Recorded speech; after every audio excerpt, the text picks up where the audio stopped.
Is it me or is it warm in here? Hi everyone, welcome back to my channel. If you're new here, my name is Chloe. First of all, please excuse my red dots. I do wear glasses. I've had my glasses on all day, yet for some reason today the lights that I use and my glasses meant that you could not see my eyeballs, so I've given up.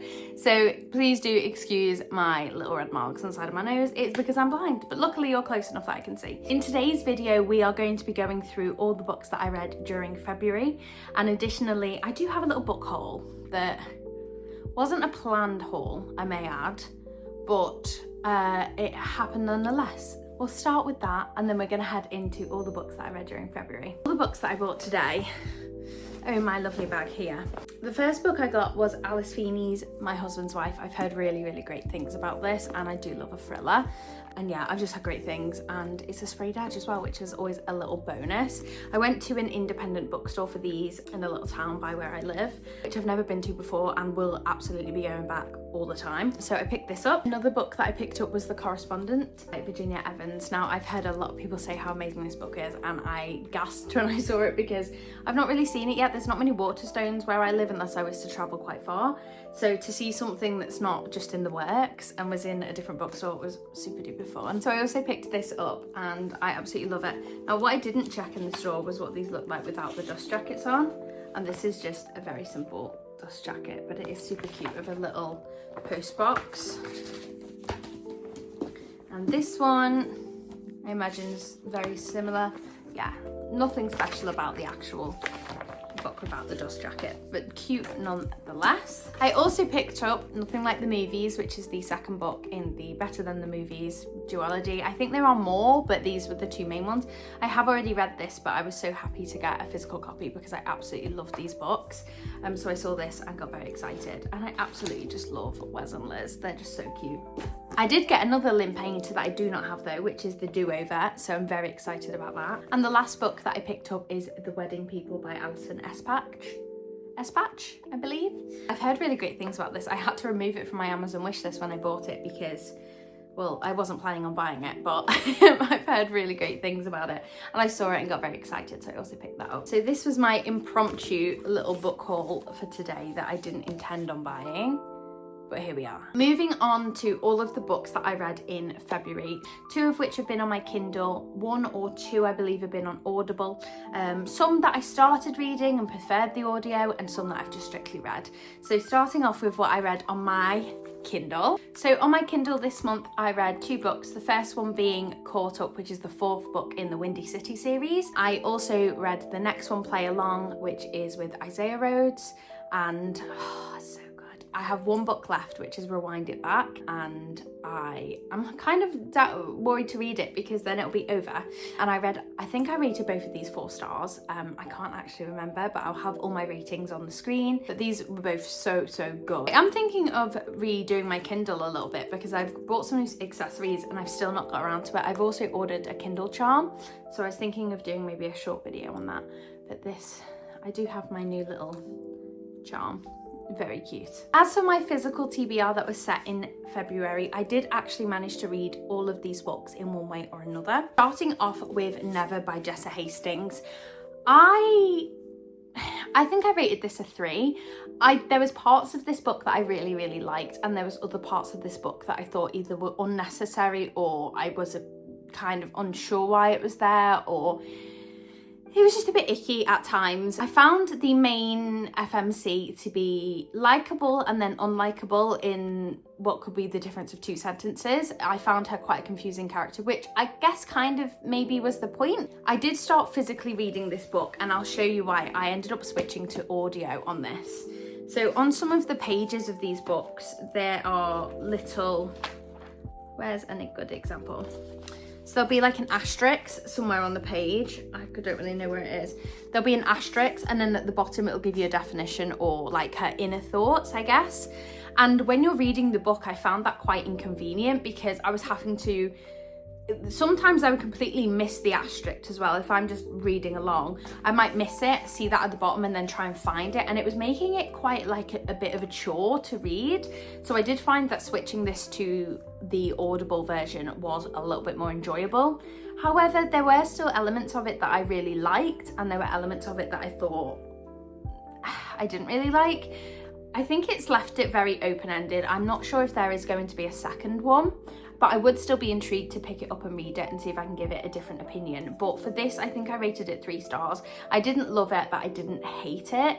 I'd probably even go as far as saying 2.5 stars. I definitely enjoyed it enough to not DNF it, but I wouldn't say I would recommend it to many people, which is a real shame because I really was looking forward to it. But there were also some redeeming qualities and some things I did like about it, so I would say this is a maybe, depending on what you like. Next is Icebreaker by Hannah Grace. I actually really enjoyed this. I think I rated this 3 or 4 stars. I would recommend this. It's a light, easy breezy read. There was nothing about it that I didn't like. I find that these are the perfect books where women just write really good men. It follows Anastasia and Nate, who is a hockey player and a figure ice skater, and it's pretty much just them kind of having forced proximity, and it turns sort of from, I guess, enemies to lovers kind of vibe.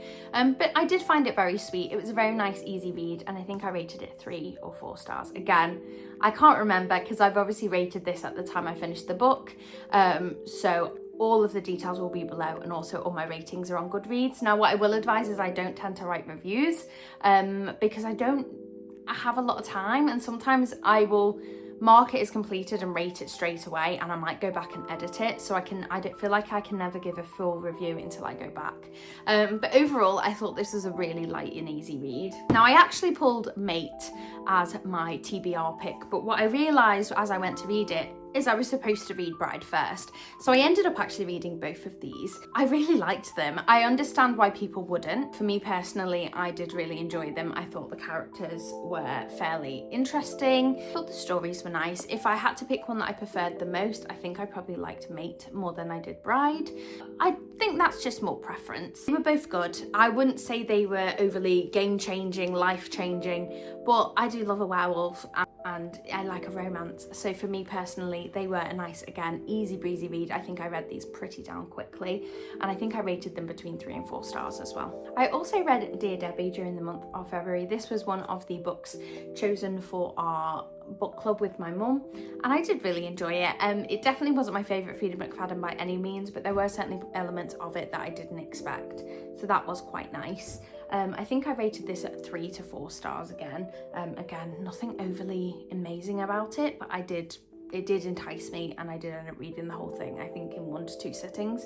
So yeah, nice, easy peasy read. The next book that I read is The Locked Door by Freida McFadden. This was another one of my book club reads with my mum. I think I enjoyed this one more than Dear Debbie, if I'm being completely honest. Found I was asking a lot more questions. I was trying to guess a lot more of what was going to happen and predict it. I was a lot more invested in the story. I'd give this one a 4, I think.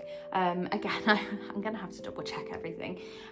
But yeah, I did enjoy this. I definitely didn't expect the ending on this one, whereas some others I think are a lot more predictable. But this one actually did take me by surprise, so I would certainly recommend this one if you do enjoy a little bit more of a thriller book. The next book that was on my physical TBR was These Broken Stars, and I loved it. Adjacent. I think I gave this 3 stars. It's certainly a book that I didn't not like, but there were certainly some elements that I think were kind of missing from it. I found it a little bit anticlimactic. I felt like we were building up for this really big thing, and then it was kind of like, I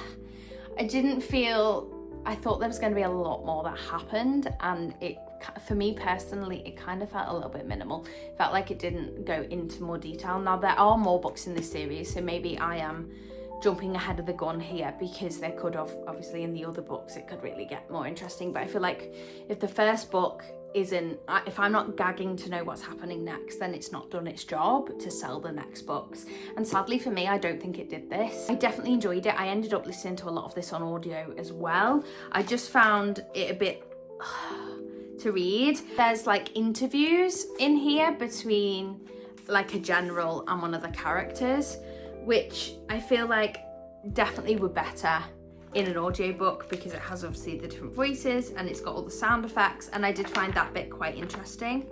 Oh, there's a really cute bookmark in here I didn't know I had. Cute. But overall, I did enjoy it. I don't think it was bad necessarily, but I wouldn't go out of my way, I think, to read the next ones. Yeah, it wasn't bad, it wasn't great, it was good, it was okay. Now, for one of my favourite reads of the month was The Wolf King. I loved this. I listened to this on audio, and this is my trophy book because I loved it that much, and I would actually love to physically read it because I loved the audio so much.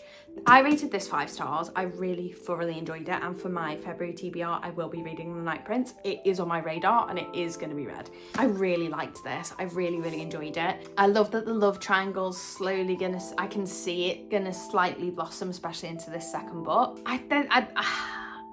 You know when you like something that much that you kind of can't really give a reason as to why you like it, you just do.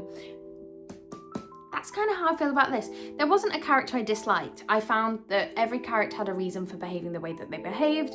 I didn't find there was any of this man-child behaviour going on, which some books have, and I can't stand that. This, I didn't feel personally that I did have that at all. I thought that every character was well written, and I can't wait to read the second one. I'm really hoping that it will just progress the story. I know there is also a third one coming out, so you best believe that is on my radar. I'm just hoping, of course, the second one lives up to this one. But I did really love this. So these are all the physical books that I read during that time. There was one other audiobook that I did listen to, which was Reminders of Him by Colleen Hoover. I wanted to listen to this because I didn't have the physical copy, but I know that the movie will be coming out, and I really want to go see the movie, to be honest. I think it looks really good. Definitely looks a bit more up my street than what the one with Blake Lively was in. That didn't interest me that much, but this one definitely interests me a little bit more. I think it's because the reason I didn't want to go see that movie was because of the books. I just didn't enjoy the books very much. Maybe that's only my opinion, but I did enjoy Reminders of Him, and I think I rated that 4 stars. I actually really liked that book, and I can't wait to watch the movie, and I hope the movie does it justice.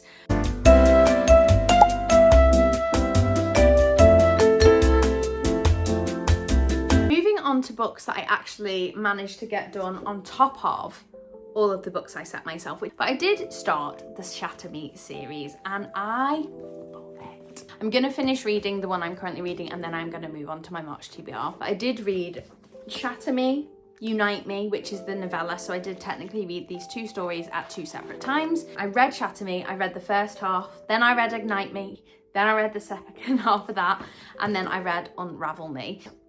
I'm about halfway through. Yeah, literally, probably about halfway through of Restore Me. So technically I've read, 4.5 extra books during this month. All of these books so far, I think I've rated a 4. This one I've heard is a bit of a tearjerker, and I can already kind of see that happening. This is the first book where we're getting 2 points of view. All the others have all been in the view of Juliet, other than the novella, which is a small point of view from 2 different love interests, whereas this one is her current love interest and her. I don't want to mention too many names, because if anyone's still not ever read these, because I'm that late to the game, I don't want to ruin it for anybody else. But yeah,